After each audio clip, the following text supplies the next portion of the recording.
They laughed. Oh yes, they laughed. "Let's beat this Russian," they said disdainfully. A Russian? In the heart of American boxing? This was going to be a walk in the park. Or so they thought. But what no one saw coming, what no one could predict, was this. One punch. A single punch that shook the foundations of America. The rivalry between Russian and American boxers has always been more than just a sport. It's a clash of souls, of philosophies, of the very essence of battle. Let's put you in context, dear viewer. An unknown kid, a stranger from Russia, stepping into the hallowed ring against HBO's next big thing. Guess what? Yes, it smelled like a monumental upset. But what Dmitry Pirog unleashed that July night, that wasn't just a shock. It was a slap in the face to the entire American boxing establishment. And the executioner, ladies and gentlemen, was his right-hand man. It was the summer of 2010. The thermometer in Las Vegas, Nevada, read stifling heat, but the real temperature was at the Thomas and Mack Center. In one corner, 30-year-old Dmitry Pirog, a native of faraway Temryuk, Russia. A ghost to most Americans, standing 5 feet 11 inches tall and weighing around 165 pounds in the middleweight division, Pirog arrived with an immaculate record, yes, but without any big names to back up his reputation on the new continent. His story was that of a boxer forged in the Spartan harshness of Russian gyms, a technical fighter with a solid foundation but lacking the media hype, the massive press campaigns, or the influential promoters that make the difference in elite boxing. His style. It was pure heresy. He didn't follow the manual, he didn't dance to the conventional rhythm of the textbooks. He twisted, he bent with an almost liquid fluidity. He moved like a specter, throwing punches from angles that defied logic and baffled his opponents. But despite it all, he won.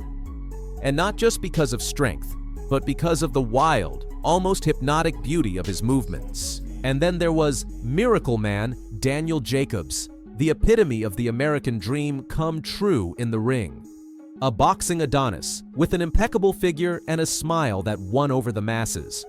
At one point, 8'5" meters tall and also in the middleweight division, Jacobs was visibly taller and had a greater reach, physical advantages that often translated into dominance. With an impressive record of 20 wins and 17 knockouts, and the undeniable pedigree of having gone through the demanding U.S. Olympic program, Jacobs wasn't just a prospect, he was the undisputed star of the future. His sponsors, the press conference lights, the interviews on ESPN. Jacobs was already a celebrity before he even stepped into the ring. He smiled for the cameras, handed out autographs left and right, and with the arrogance that seemed justified by his talent, declared, "I don't see any threat in this Russian." The WBO sanctioned the fight for the vacant middleweight title. It was a golden opportunity for Jacobs.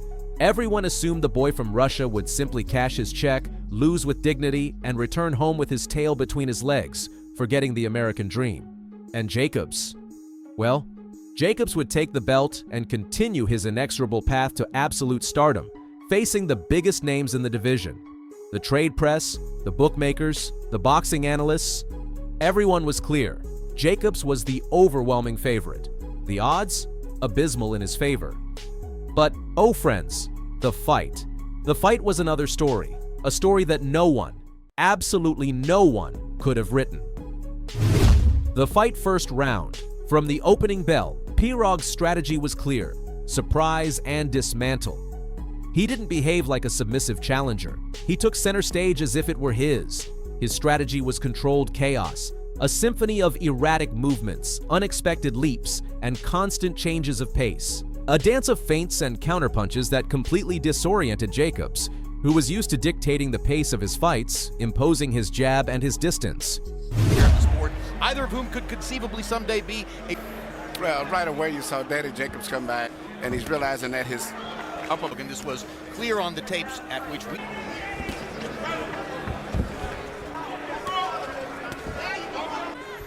We've seen it a couple of times. Well, Danny, you can look at...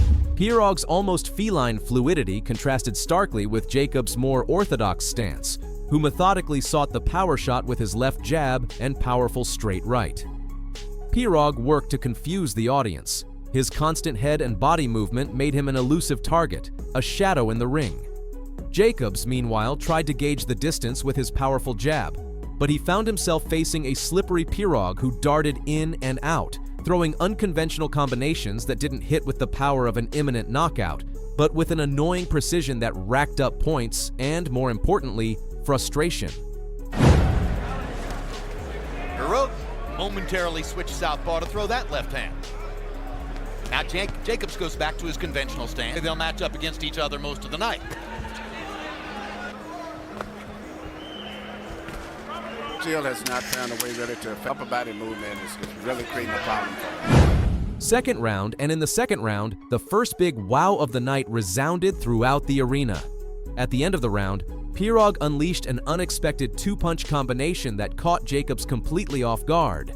The Miracle Man staggered, his legs buckling. He didn't fall, but his balance shattered, his posture crumbled. It was a pivotal moment. Pirog, like a shark smelling blood, lunged with unprecedented ferocity, landing several more punches before the bell saved a stunned Jacobs.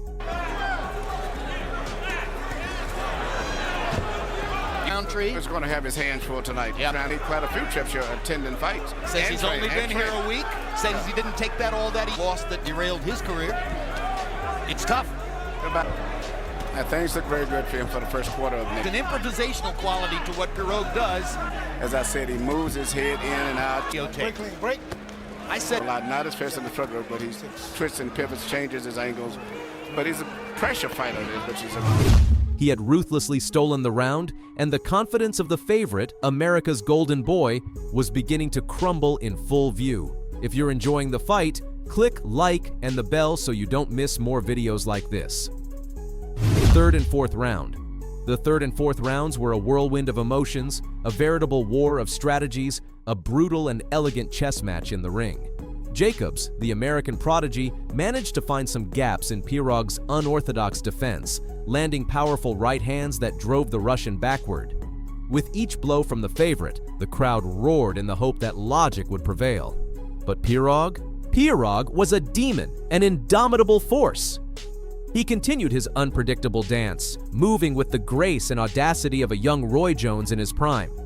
He smiled, made almost mocking nods, and taunted Jacobs with head movements that were impossible to read. And all this in the very heart of American boxing, with the promoters and legends watching. I think the more important problem is he backed up against the rope, not a good place. But Pirog has him again. Which need to be solved. I saw that look after the first 30 seconds. He rehearsed and realized he's got a very talented fighter and started boxing different. Do a lot of faith. Did not star fighters have gotten from their Olympic action. You're fighting somebody from Russia. Right hand by... Jacobs was beginning to show obvious signs of frustration. He tried to corner Pirog against the ropes, unleash his power, but the Russian slithered like an eel, launching precise counterpunches that sapped the American's energy and forced him to rethink every move. He was playing with fire, playing with the crowd, playing with his opponent. And the most astonishing thing of all was that he knew exactly what he was doing. The question hung in the air. How long could Jacobs resist this frustrating dance of confusion? Of his conventional stance, Emmanuel. I haven't saw him land too much, except the first time he did it, he was able to land. Definitely not your regular. Talking to Jacobs in there. And I suppose... Surprised me, a lot of these guys, they speak a lot better English than they let you on to think. Because most of them had it to stand. Corner Emmanuel, I might beg him to focus on the body for a while. Fifth round, and then the fifth round arrived. The air thickened with tension. Every blow, every movement, every exhalation felt like the prelude to something momentous. It all unraveled in the blink of an eye. Jacobs, for an instant, relaxed. A split second, a flicker of complacency that would cost him the title and the night. He dropped his left guard, a minuscule error for a champion, but an open invitation for the hunter. And Pirog, like a bolt from the blue, launched himself with a devastating counter right hand. Watch closely because this only happens once. The blow landed cleanly, straight to the chin, a sharp, devastating impact. Jacobs fell. He didn't stagger, he didn't grab, he didn't try to get back up. He fell, slumped on the canvas, an inert mass, his eyes glassy and his gaze lost, completely out of the fight. Anything really land low? It was low. It was low, but I don't think it was intentional, and I don't think it was. Oh, down goes Jacobs on a perfect right. The Miracle Man lay motionless. To say the stadium was in shock is an understatement. The ovation transformed into a stunned silence, a collective murmur of disbelief that spread to every corner of the arena. Then, that silence was broken by a roar of astonishment that burst from the throats of thousands. The commentators were speechless, dumbfounded by the magnitude of the surprise, by the brutality and beauty of such an unexpected knockout. And then, one of them, his voice cracking with emotion and amazement, exclaimed, "Ladies and gentlemen, a new star is born." Pirog, the Russian ghost, the unknown, became world champion. He didn't just win, he humiliated everyone's expectations. No one believed in him, no one gave him a chance. But he came, he fought, he won with unprecedented ferocity, and he walked away with the belt, with glory, leaving a stunned crowd and Jacobs on the canvas. That was Pirog's climax, the highest peak of his career, and paradoxically the beginning of the end. There were attempts to fight Gennady Golovkin, the then feared GGG. Negotiations were underway, and the boxing world was salivating over the prospect of a clash. But his back said, "Enough." A serious injury cruelly sidelined him from the ring when he was at his peak. Surgery, a long and agonizing recovery, and it was over. Dmitry Pirog's career wasn't cut short by his opponents, by a superior punch, or by an unbeaten record, but by his own body. He retired undefeated, an undefeated champion that no one could decipher. 20 wins, 15 knockouts, an impeccable record. He didn't become a Hollywood celebrity. He didn't buy a mansion in Malibu or race a Lamborghini down Sunset Boulevard. But he did something far more important, something that resonates even today. He proved that if you're prepared, if you have the technique, the mind, and the spirit, and aren't afraid to face the impossible, you can step onto foreign soil, challenge the local king, and turn off the light. In his eyes, leaving a silent but powerful legacy. Remember to hit the subscribe and like buttons if you want to see more videos like this. You'll motivate us to keep bringing you the best of boxing.